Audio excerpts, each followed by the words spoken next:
Hey, good afternoon and welcome to our Los Angeles County Real Estate Association Real Estate Investors, I missed that. Los Angeles County Real Estate Investors Association. We get together every Tuesday at 3 o'clock p.m. Pacific Time, 6 p.m. Eastern, and all times in between. We live stream this on Facebook, LinkedIn, and YouTube, so hope you're watching it there. I'm Bill Gross, I'm the host. If you're watching it on the social media, like it, subscribe there on YouTube. Love to have you participate. If you're watching live, you can put comments in and we'll bring them into the call live. We're able to monitor on all the social medias. I'm watching them right now. Love to have you in. We do this call every Tuesday, and this is part of the LA County Real Estate Investors Association program, Lloyd Siegel's program. And part of that also, we meet once a month. We get about 250 people there. This upcoming month, it's on the second Thursday of the month, which will be July 13th, 6:30 to 9:30 in the Culver City area of West LA, at the Iman Center. Rick Sharga will be the guest, talking about real estate investing. He's a real estate pro with a national following, a great entertaining speaker. And we have a vendors expo with about 50 vendors. I'm one of them. Professionals who are there to help you be more effective investing in real estate and help you along your business and your career and help you grow that. Additionally, Lloyd has his basic training boot camp coming up this Saturday, June 24th. It's $249. It's an all-day, fantastic, action-packed, I think the best program for the money in LA for new investors to get a complete overview of all the different methods and systems and ways to generate business, and then you'll pick the right one for you. So hope you find that helpful as well. And if you're at the event on July 13th, come up and see me. I'm a vendor. I'll be there live and love to participate. So we do this every Tuesday at 3 p.m. I try to bring in guests who are business people, successful examples, entrepreneurs that can help us be more successful and learn. And I organize those guests myself, and I pick them because I find them interesting. I'm a real estate investor in addition to running a full-time business. I'm a real estate broker here in the LA area. My focus is probate real estate, which means I'm helping people who's somebody who dies on title of the property and help them make that transition, whether they be a family who's inheriting property or an attorney who works in that space or investors who find a property but there's a title issue. The problem might be probate related. The title related, the solution is probate related. So if you're out there and you're looking at properties, distressed properties or abandoned properties, and it turns out there's a title issue, please let me know. Hey, Patrigati on YouTube says hi, shout out. Thank you for joining in and saying hi. And again, if you guys are on the social medias and put a comment in or question in the comment section, we'll pick up on it and put it here live as well. Okay, so that's our intro. That's as long as I normally do the intro, and I'm waiting for a guest who we called and emailed and I suspect would be here any minute. Good guy, but things happen, so try not to be judgmental. So what's happening in real estate? Well, one of the things that you guys should be aware of if you're involved with Lloyd's program is the Facebook group, which is the Los Angeles County Real Estate Investors Association Facebook group. And we have there 623 members and growing. And our content's all posted there, including this live Facebook, if you're watching that live. And then Lloyd promotes his programs there as well. And you're welcome to come in and ask questions or promote whatever program you're working on. And love to have you guys use this tool to work together and help you build your respective businesses as well.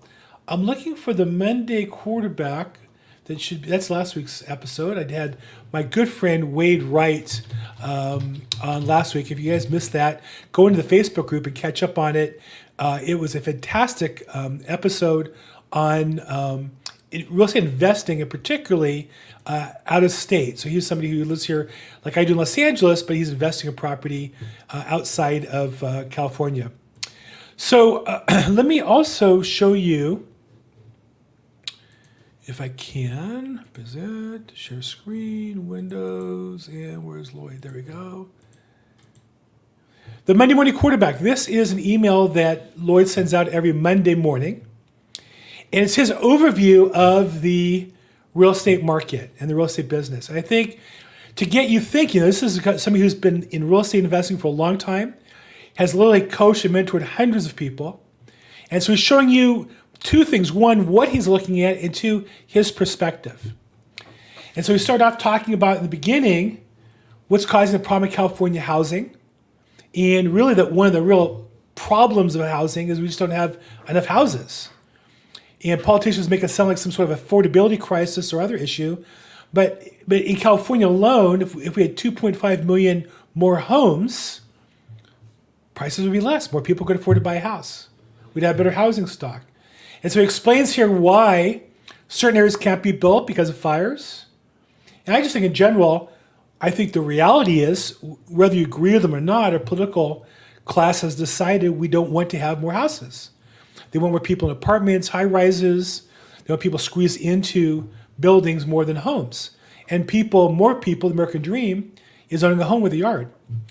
I think that's the real battle. But anyhow, Lloyd goes through the details, explains how the fires have caused problems. That's one factor. A second factor talks about is the Federal Reserve Board. One of the key issues in real estate on the demand side, determining how many people are buying property, is interest rates. When rates are low, more people can afford to buy homes. When rates are higher, less people can. And so, again, the Fed has kept the rates in the 5 to 5.25 range. And whether that's where it's going to stay or not, hard to say. Lloyd goes through an analysis as to why he thinks rates will stay about where they are for right now. One of the factors also related is the next story he talks about, the Producer Price Index. So there's the CPI, Consumer Price Index. That's what we pay for goods and services. Producer Price Index is what producers pay for the goods they make for us. So the cost of paper, wood that goes into the products that we buy. It turned out in May that actually went down. And so what that's telling us is that one of the key factors driving up inflation, the cost of goods, has turned around or slowed down dramatically to where it's no longer increasing. So that's another important factor here. What do you see? Do you see prices still going up? It seems to me a year ago, everything was going up. Today, now that's not the case. Cars are on sale. House has been flat. Rents have slowed down. What do you see? I know what I see. Gas prices come back down a bit. Next is foreclosure activity. Now, this is an area that's kind of controversial to me in that I've been listening to professionals talk about a wave of foreclosures, and I don't see a wave. I see a trickle. But it has gone up 14% from a year ago. I know Lloyd had his foreclosure seminar last week, and I think it's a great area to learn, to specialize in and dig deep into, and develop some expertise to help you be more effective with it.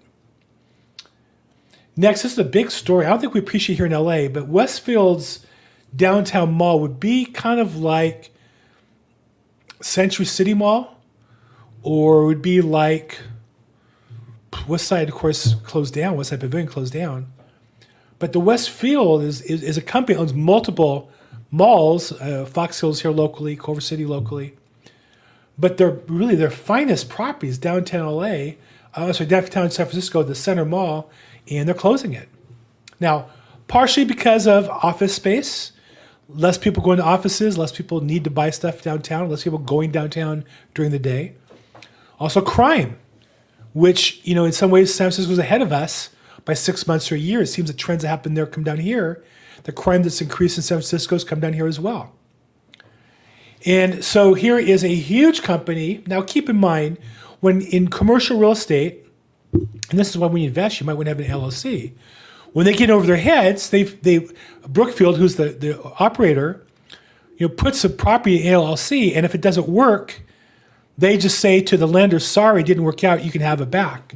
And it's not Brookfield that's declaring bankruptcy, it's that one property, that one LLC that protects their portfolio, protects their credit rating. And in this case, they can say, I think quite properly, it's not really their fault. The city of San Francisco has made some dramatic changes to its crime and law enforcement, and as a result, nobody could operate that mall under those terms, and so they're handing it back. Big story that I think is going to have a big impact here in us in LA eventually as well.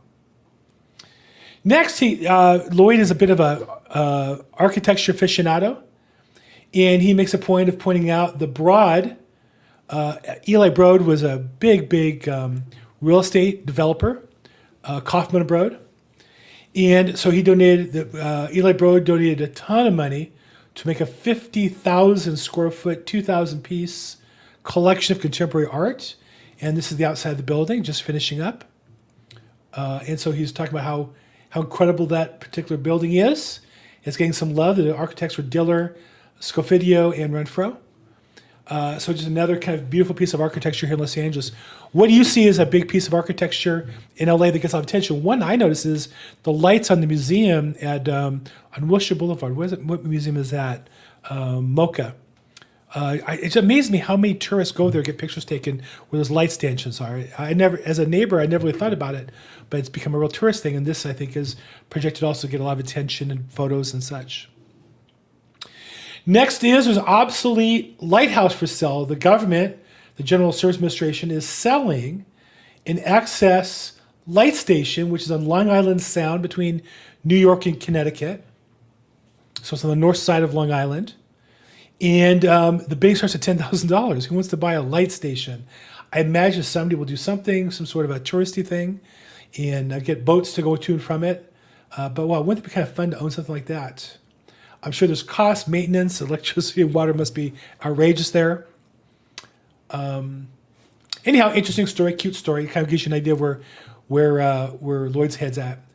Next, Mayor Bass wants to house 17,000 Angelenos. She promised that a year ago by the end of her first year.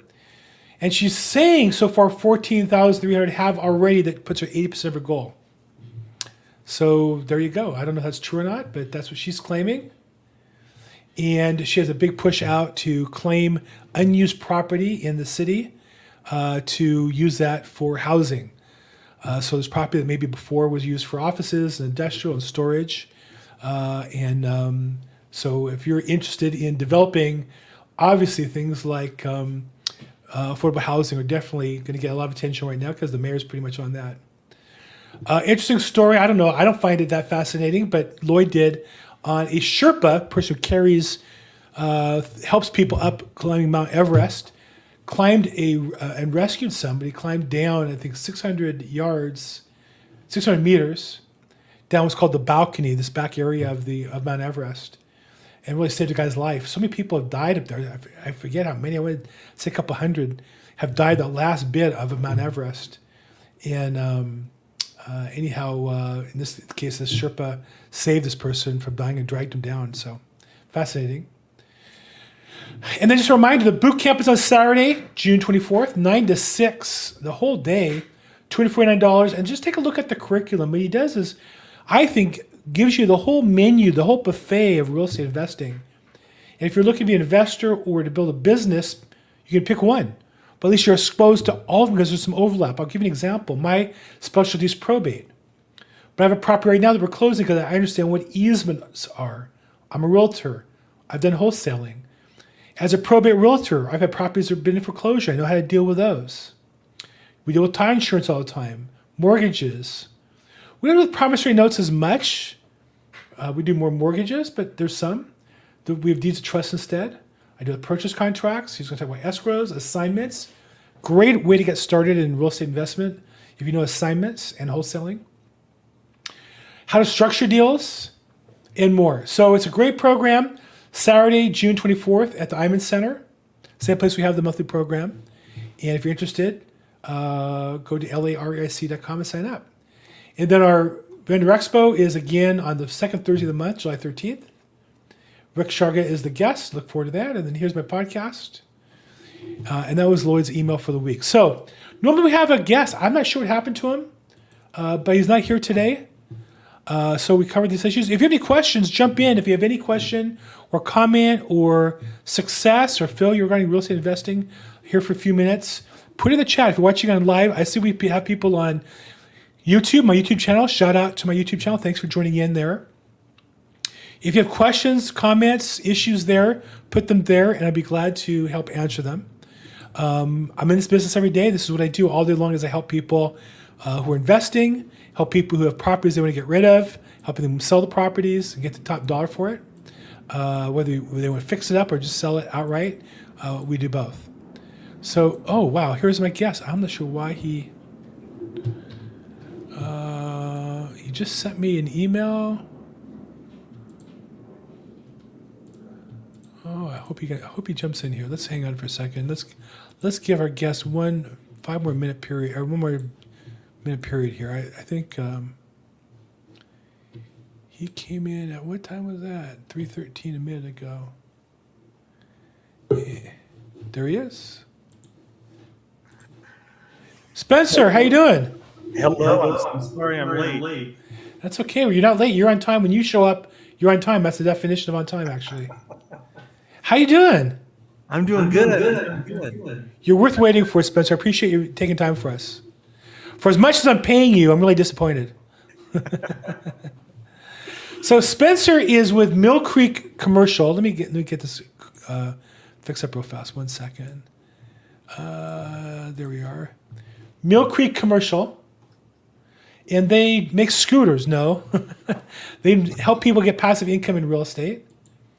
And there is his formal business profile with a coat and tie on. And there's his LinkedIn profile if you want to know more about him. So Mill Creek specifically focuses, it sounds to me, everything I looked at is 1031 exchanges, but it's really about generating passive income and using that tool to keep more of the equity on the table for the investor. Is that kind of a fair summary? That's an excellent summary. And I'm so sorry. I'm hearing some echo. Maybe that's on my end. Well, I hope it isn't not on my end. Let's see here real quick.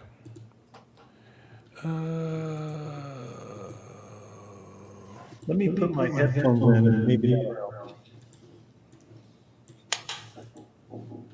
Audio, wavelength, speaker. Okay. Nope, I'm still hearing it. So let's see here.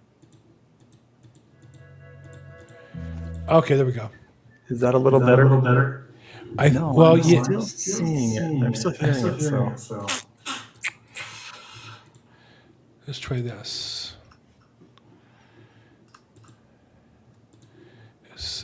Settings, camera, audio, testing 1, 2, 3. That's the wavelength, and then there we go.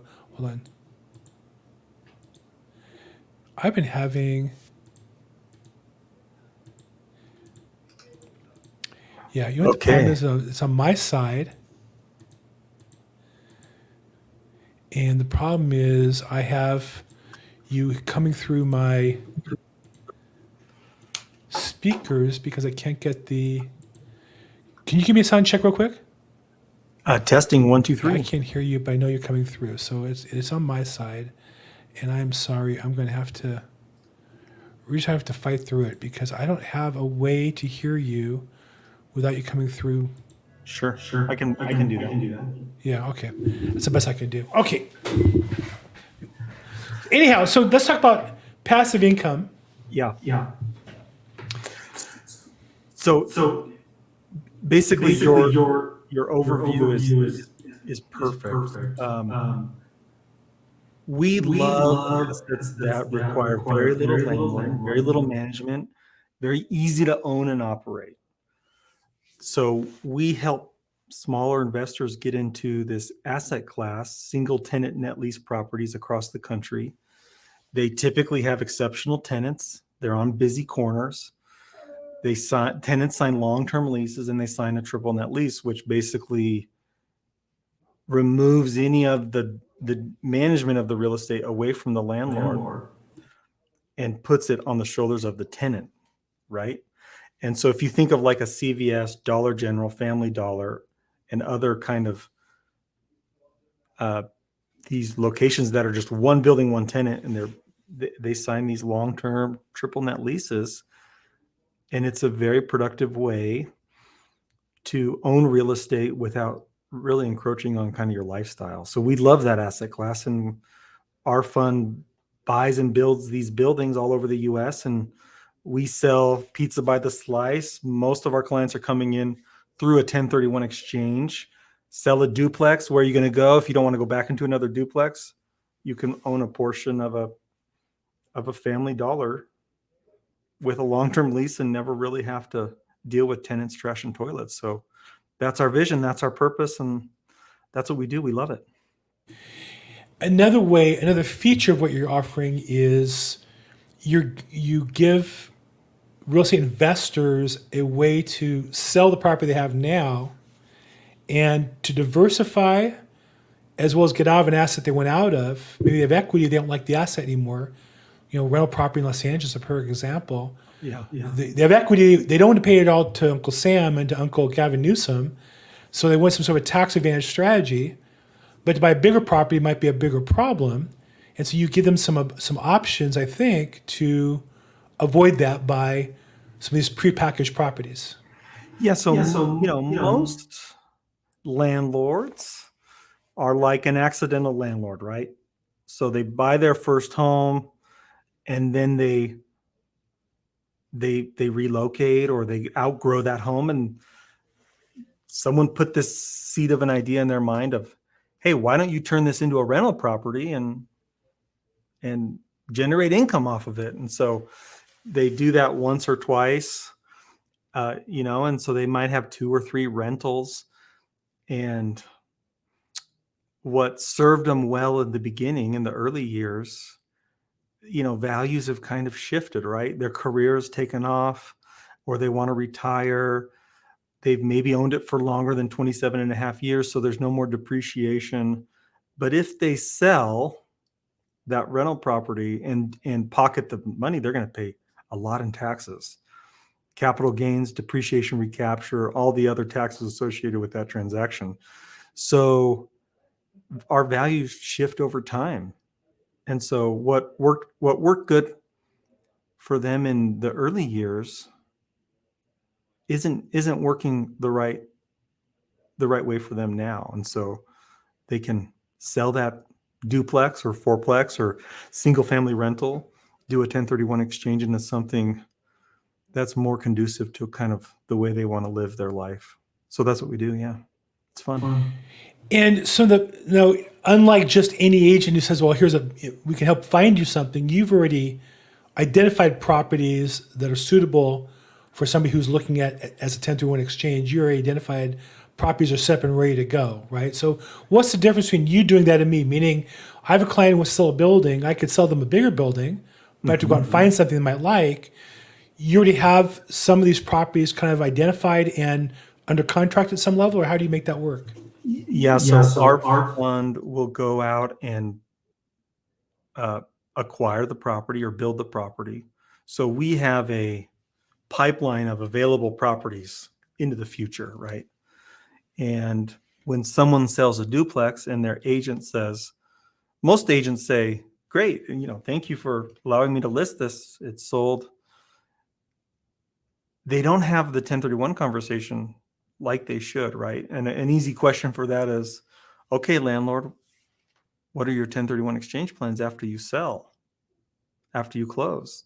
And most landlords will likely say, well, what's that? I've heard of it, but I don't really know what the nuances are.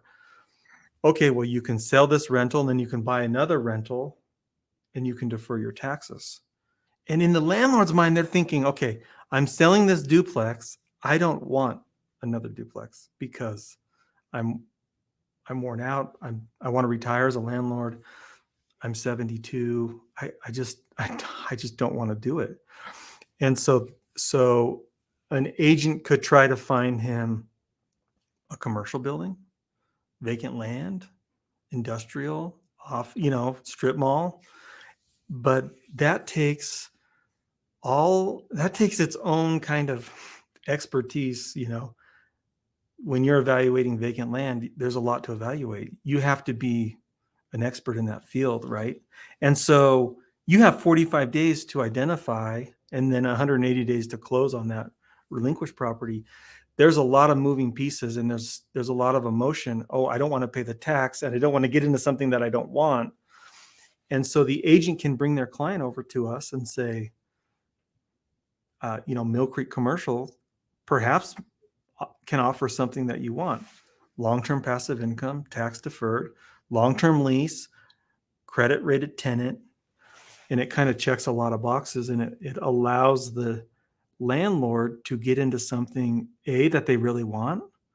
And it allows the agent to help their landlord client find something that is still productive in the lifestyle and still productive in the portfolio.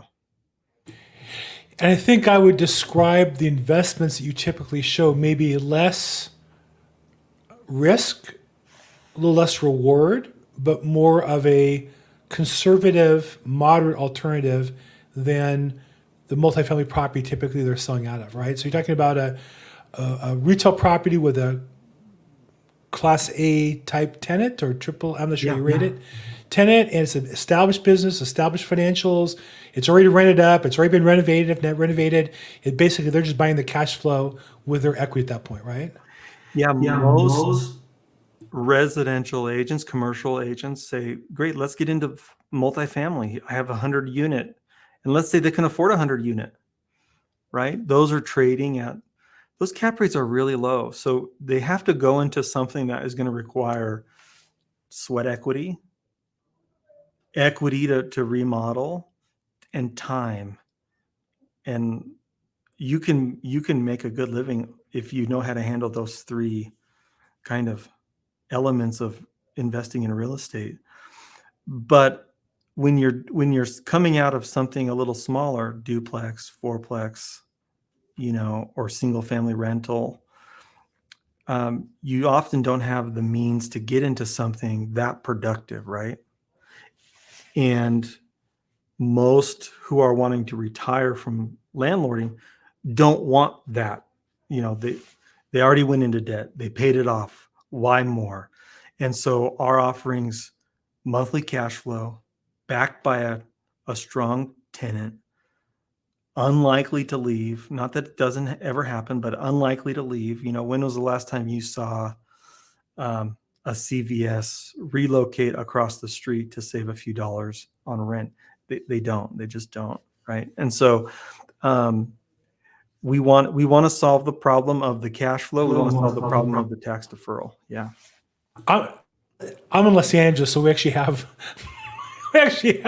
leases run out and companies leaving. It's unfortunate. It's the reality of that's why nobody really would be investing in those properties here in LA. They'd be doing it in other markets that are growing and thriving. But it's funny you say, like, literally the Rite Aid down the street, where I used to go, closed because the lease was up and they said, we're done with LA, and we've actually had Starbucks close in LA. But that's the other part is your properties tend to be outside of Los Angeles. So for real estate investors here in LA who are frustrated or scared, Brookfield just basically turned over the keys to the San Francisco downtown center, one of the finest malls in San Francisco. Tough place to do business in Los Angeles, San Francisco, but you have properties in other markets across the country. What are some of the markets that you've been involved in recently? So we love states with low state income tax or no state income tax. So we've done business in Florida, Texas, Georgia, Pennsylvania, Illinois, Missouri, Utah. We're looking at doing some offerings in South Carolina, in Idaho. And so if someone's in California, the likelihood of them paying 13.3% state income tax is pretty high, because that threshold relative to most people, I mean, a lot of Californians are in that tax bracket. So if they can get into another state, that's less, and the likelihood of them exiting California or something is high, then they can take advantage of not only a more productive market, but also a more productive tax liability situation. Then they can pay less taxes. I'm not a CPA, but I think if you live in California and you're making money in a different state, California will take the difference. So you're going to pay 13.3% anyway. Just some of it will be allocated to Georgia, for example, then the balance to California. Well, that's true, but the other idea is that you only pay taxes as you get the income. Yeah. So if the income's deferred, you're going to get it deferred, right? And if you get dollar cost averaging, that lowers your taxes currently, pushes it in the far years. And then if your plan is to retire in another state, you move to another state, and that's when you can empty out your IRAs and take your taxable income at that time. And so that's part of retirement strategy. I'm not CPA either. But that's my plan. My plan is to put property in states outside California and to, in my IRA, and then take the money out when I'm paying taxes and a lower state tax or no state tax, hopefully, and maybe federal tax hasn't got up that much. So we're talking about properties that are kind of pre-packaged, meaning if I was calling you today, I imagine you would show me a list of a couple properties I could choose from based on the different type of retailer, different state, slightly different profile of property, restaurants versus pharmacies or versus whatever. Mm-hmm. So you have different types of slightly different products, but they're all pretty much set up as almost like a stock, right? Here's the financials, here's the value, here's the price, here's your cap rate based on the numbers we have now, and it's going to look kind of like that next year as well. And you get a deeded interest in the real estate, so you can enjoy the tax advantages that come with having a deeded interest in real estate. So let's talk about that as opposed to a REIT or as opposed to a limited partnership. When you say deeded interest, does that mean I'm actually I'm a tenant in common with other investors in the property? Yeah, we sell these as a tenant in common, so legally you own your share of tenant in common, which means you own an undivided interest in the real estate, which means you can sell your undivided interest in the real estate without consent from your other co-owners, which is nice. So in the event you need to liquidate, there's a path to liquidation.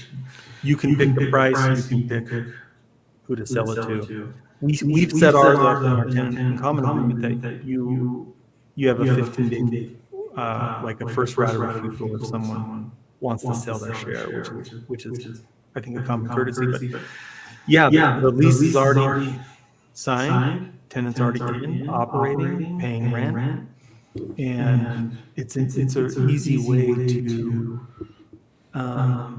own high quality commercial real estate without needing all the money to do that. What percentage are you typically owning when you do that?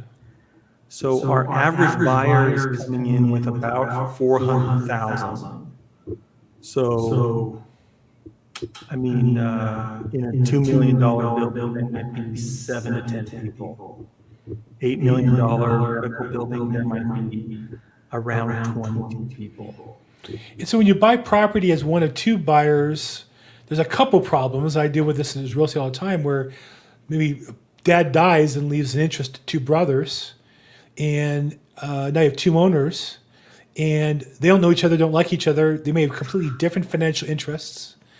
And for one to sell it, it's hard to sell your half interest. Legally, you can force the other party to sell. That's called a petition action. But those are challenging. And it's kind of set up to fail because neither one of the parties really vetted as investors. What you're talking about are people, all the owners have written a check for the purpose of investing in a property like that. They're all basically investors and business people. There's no emotional, I want to own the property because mom and dad live there, but I can't afford to sell it. You don't have to deal with that, right? It's just really a business situation. And you're talking about similar investors, at least they all have a certain amount of money and a certain amount of acumen. So let me share a real life example with you. We had an elderly buyer, Marcia Starr. She bought into one of our Dollar Tree stores in Illinois, $350,000. She passed away, 4 heirs. And what she would like to do is just give each of the 4 heirs a $75,000 share in the building. Well, 3 of them wanted to sell, and 1 of them wanted to hold it.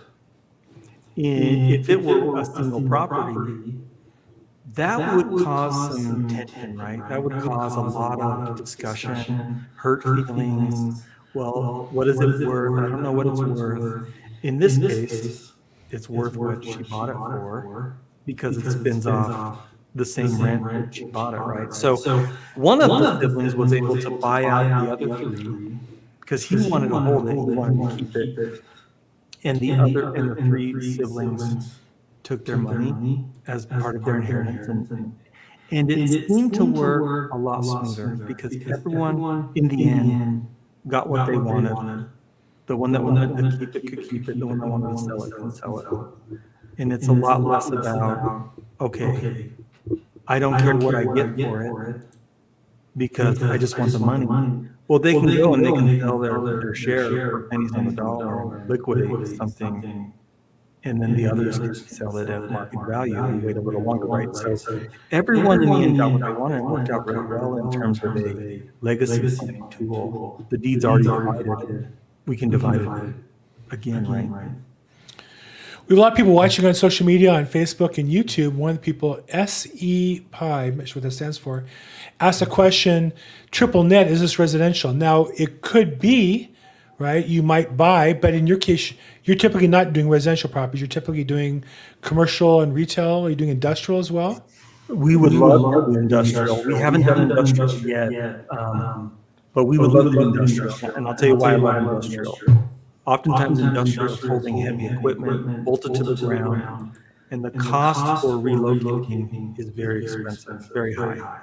So they typically stay where they're at. And so a triple net lease is the tenant pays the lease payment, and then they pay for the three variable costs associated with owning and operating the real estate: property taxes, insurance premiums, and maintenance, if not all the maintenance, most of the maintenance. So someone accidentally breaks a window, the tenant pays for it, right? Someone clogs the toilet, the tenant pays for it. They call the plumber. And oftentimes the landlord won't know what happened.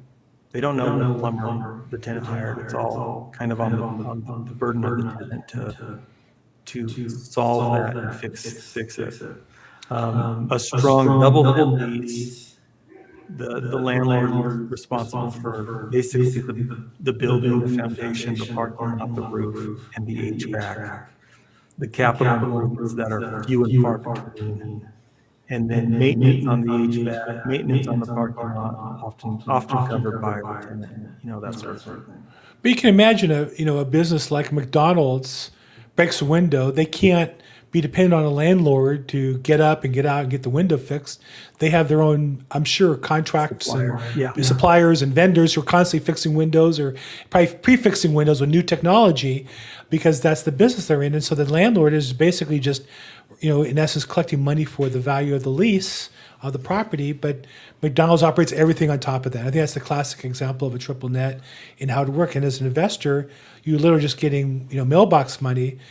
Nobody's calling about anything other than if there's legal issues. I mean, things come up from time to time. But basically, you're not dealing with the day-to-day operations of a property the way you are with rental property. Mm-hmm. So these are mostly all commercial type properties. Now, you could do residential that way. I imagine you could build a property where someone puts a multifamily on. They run all that on their own. In fact, I imagine there's a huge project here in LA. The GE Capital did. I'm sure that's what they're doing. They leased out the land to some magic company. The magic company built, 1,000 units, and they have their teams and their management people and deal with it. But most commonly, when somebody says triple net, you're talking about commercial properties, industrial properties, retail properties, things like that. Most leases, let's contrast that to an office lease, right? Where several floors. That's probably what we call a full service lease, where the tenant pays one check for rent. Then out of that rent check, the landlord pays for property taxes, insurance, maintenance. Maybe there's an additional fee for cans. But out of the rent, all those expenses are taken, and that's when the landlord has economies of scale greater than the tenant does. And so in a triple net lease, the tenant likely has the economies of scale of operating and maintaining the real estate. In a full service lease, which most residential leases I would probably classify as like a full service, where the landlord pays, most of the maintenance, fixes the sprinklers, whatever, right? Fixes the roof, pays the property taxes, all that out of the rent check. And they're going to do the maintenance because they have multiple properties and that's their business. And when I was an office tenant, we were in the HVAC business. So how am I going to determine? And they would charge me per hour and what hours we could be open or closed, because they're running a whole office building. You're kind of limited to what they would allow versus, again, using the example of a restaurant. you're going to run the restaurant when you need to run it. You can't have the landlord telling you, oh, to save money in air conditioning, we're going to turn off the air conditioning on Sundays. That's not going to work if you're McDonald's or some sort of restaurant type business. Got it. Okay, good.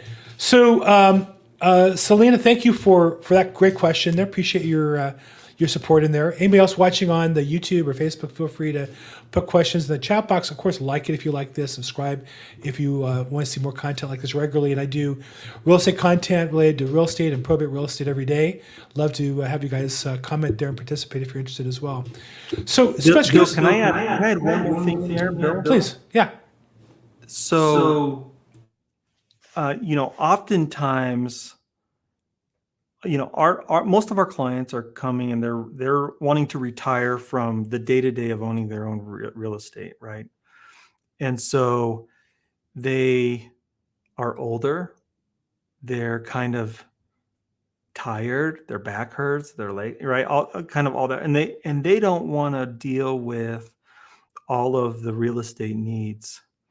And so those that kind of go into an investment like a strip mall, like an office, every unit is a different lease. Every tenant negotiates their own lease, and both in like length of the lease, when payments due, who pays for what. And so that's a lot of decisions. And you have to be a pretty competent landlord to kind of know what's good for the landlord and kind of knows also what's good for the tenant to attract good tenants. And so we love the triple net leases because all of those nuances and decisions the tenant is making, but the landlord's still benefiting from it because their property taxes are being paid. There's not a whole lot of landlording decisions. When they are, the tenants in common owner, the co-owners can come together and make a decision. And so we think it's a really easy way to own real estate. And that's kind of how we've set up our offering. Is we want this to be really, really easy to own from the landlord's point of view, but we want the real estate to attract the best tenants. And so in this class of single tenant net lease, it's kind of the 1-2 punch. You get the highest returns relative to the amount of work needed from the landlord. So that's kind of why we're in love with this asset class. Sorry, Bill, you're muted. Trying to cut down on the background. I'm sorry. Thank you. What's the minimum investment amount? And this is for accredited investors only? So we offer this as a real estate offering. So anybody can buy it. We don't cater just to accredited investors, though we have accredited investor buyers, but most of our clients are probably not accredited investor. Our minimum is $100,000. We pay, as the seller, we pay for your title insurance, and we pay for half the closing costs. There's some instances where we have buyers come in under 100,000. They're responsible to buy that title insurance, but we basically don't have a minimum. We want to try to cater to everyone. If someone came in and said, okay, I have $65,000 and I want to hold it here for 3 years, I would probably say, look, we're probably not the best fit for kind of what you want to do and your vision. There might be more productive, more liquid ways of doing what you're wanting to do. We're really good at the buy and hold play, and most of our clients probably care more about the monthly income than they do about the speculation and appreciation that can come for fixing something up and flipping it, right? That's not who we are. Yeah, and I think oftentimes that becomes almost like a job, right? When you buy a property and fix it, I find investors, they misclassify the profit on the property. If that took half your work time for a year, then that really was your salary or half your salary for that year.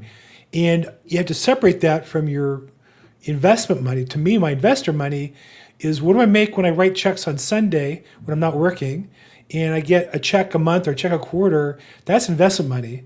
When I have to drive the property a couple times a week, that's my business. I do that as a real estate broker, and I get paid good money for that. I make more money as a broker than I do fixing and flipping properties. That's just me. I'm better at that.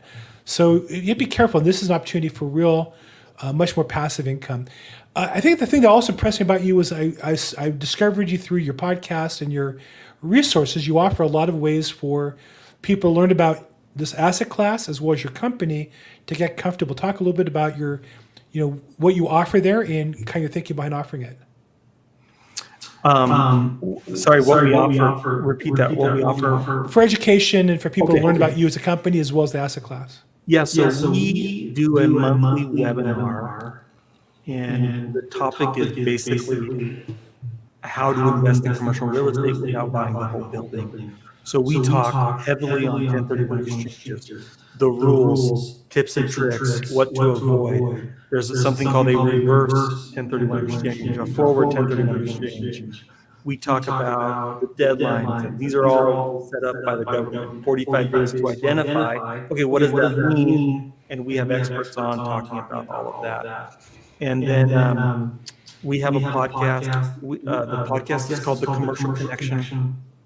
We hope to connect people to owning commercial real estate. We think it's a great asset class, and we want to lower the barrier to entry on that so anybody could come in and enjoy the benefits of owning commercial real estate without needing all the money to do that. And so we have a blog, and we're just trying to educate. Not a lot of people know about what a TIC is, different options for a retired out landlord. We do everything debt free. We talk. This is why we do it debt free. And something I thought would really hurt us at the beginning has really helped us kind of helped our investors, because a lot of them don't want extra debt. They don't want to have another loan. They've already paid it off, right? And so we're just educating mostly landlords, real estate agents, realtors. Hey, here's maybe how you can have a 1031 exchange conversation with your clients looking to sell something that's become a burden for them. The other thing that really interested me in sharing you today was I had a client who was selling out a property, multifamily, in LA, one invested in more passive income, and through a friend found a beautiful investment. It was in Houston. It was a industrial property for a Fortune 100 company. Mm-hmm. They had great financials, great lease, great location, phenomenal property, phenomenal project, but they weren't set up to do a tenant in common. They were really set up really for partnerships. And a 1031, in order to get certain of the tax benefits, you want to have the tenant in common set up. And so the process of getting the paperwork was so painful to my customer. At about 80% through it, she just gave up and said, it's just, you keep asking for more things, you're reviewing more things.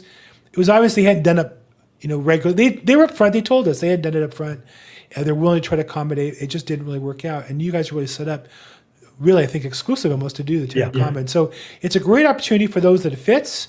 If it fits, then this is where you want to go. Spencer's team are available to help. And I think also you guys offer like a consult on your website. If somebody's interested to talk to you about it, who do they end up talking to, or how should somebody take the next step if they're interested? Yeah, jump onto our website and hit the free consultation. You'll get one of the members of our team, and we can help answer questions. Sometimes we're not the right fit, and we're okay admitting that. There's no problem there. But yeah, set up a consultation, meet with a member of our team, and maybe explore this. And more knowledge never hurt anyone. I would agree. Right. Knowledge equals power, and so if you have more knowledge you have, it's not everything. You have to effectively use the knowledge, take action, but knowledge will make you more comfortable as well as give you some choices and help you at least consider the right choices along the way. So Spencer, I really appreciate the time with you today. I would encourage everybody to go on the website, millcreekcommercial.com. It'll be in the description as well if you don't see that already. Jump onto their website, their webinar, their podcast, and or set up a free consult if this is appropriate for you. Spencer, thank you so much for spending time with us. I really appreciate it. Thank you, Bill, very much. And to everyone joining, thank you so much for your time and your questions. I sure appreciate it. And again, this is Bill Gross. We host this real estate event we do every week, Los Angeles County Real Estate Investor Association. This is part of Lloyd Siegel's program. We once a month meet in West LA, the Culver City area. We get about 250 people, and we have a vendors expo with 50 professionals like me. I'm a real estate broker. Upcoming July 13th, free $99, my favorite price. The guest is Rick Sharga. He's a real estate investor and coach and mentor. This is the Iman Center, 6:30 on July 13th. Hope to see you there. I'll be there as well. If you are there, please come up and say hi. Until then, if I can help, reach out, call, text, or email. My contact info is below. And as always, make today your best day ever. Thank you so much, everybody.